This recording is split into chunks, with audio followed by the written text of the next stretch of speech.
Thank you, Mr. Chairman, and thank you to the witnesses for being here. This is certainly a hearing that's important to me and my great state of West Virginia. I wanted to start off by pointing out a program that we did in West Virginia, and also I'd like to note that I am somebody who went to trade school. I used to be a welder.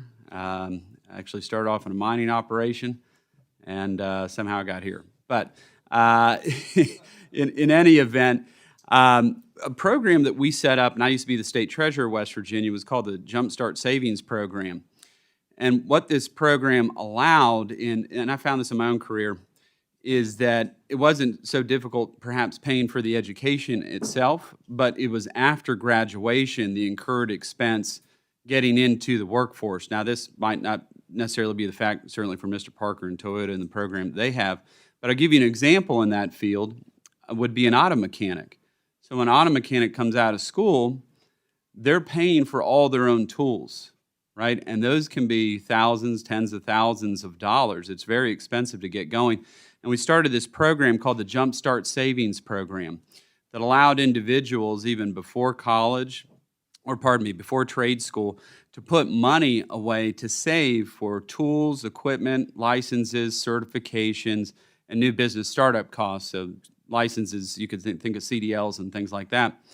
And this program I started, it really made a great impact, and it was actually endorsed by our trade unions and then also endorsed by our Chamber of Commerce in West Virginia, which is not common to have that happen, because certainly there are requirements and needs not only with the trade unions, but also with our folks who are non-union in West Virginia.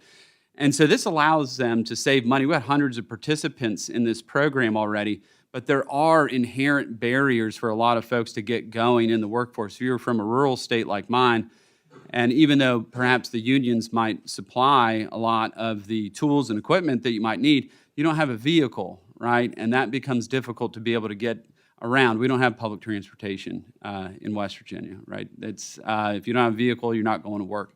And so we allow for them to be able to buy that. Now, part of the, and I will be introducing legislation to this effect, we had a lot of tax savings in terms of their income tax they could write off as they put the money in and deduct the money out. But we were trying to mirror it after the 529 college savings program, which, you know, the magic in that one is the capital gains tax not being there. Now, they didn't pay capital gains tax in the state, but they still had to pay it federally, which is why we had the tax incentives. In any event, this is a piece of legislation that I'm going to introduce that I think could really be beneficial to everybody across the country. But what are your thoughts and what are your thinking about those types of barriers of getting into the workforce, particularly people that are trying to go out on their own and work like me? I thought at one point I was going to start my own kind of mobile welding business, and go, but it was really expensive, and you need to have that incurred cost there, and I didn't have credit because I was so young. What are your thoughts about that? And we could just take it in kind of sequential order here. And does this sound like a program like the Jumpstart Savings Program that I'm speaking about right here, something that you'd be interested in looking more into and perhaps being supportive of?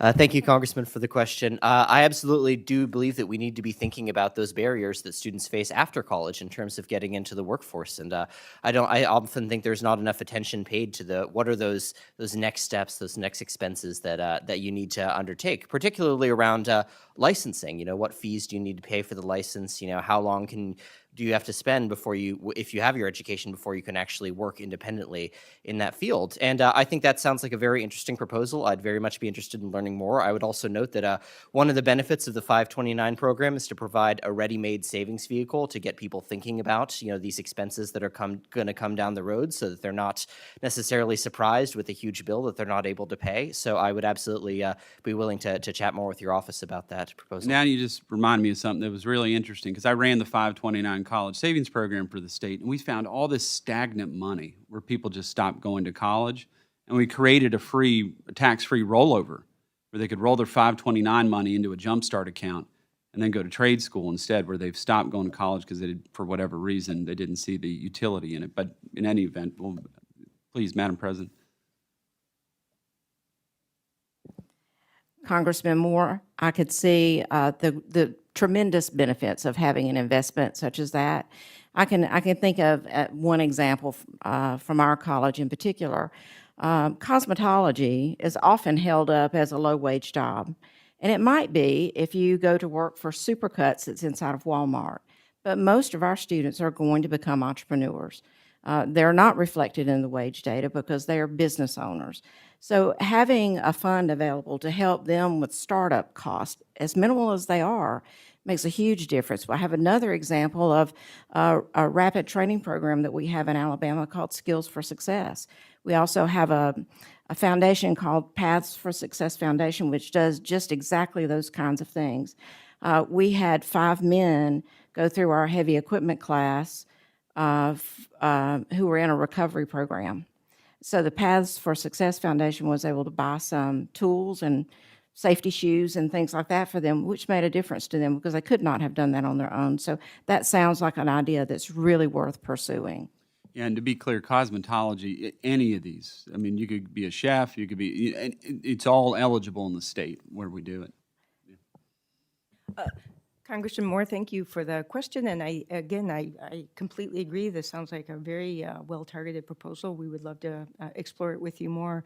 This question of how to help people with that transition into the work, into their career, which sometimes does require extensive equipment, is definitely one that is a problem, and I'm glad to hear that you are addressing it. So, would love to explore more. Congressman, I think I would agree with the rest of the panel that when we can remove barriers to advancement, to educational and job advancement, it helps everyone who is in the game.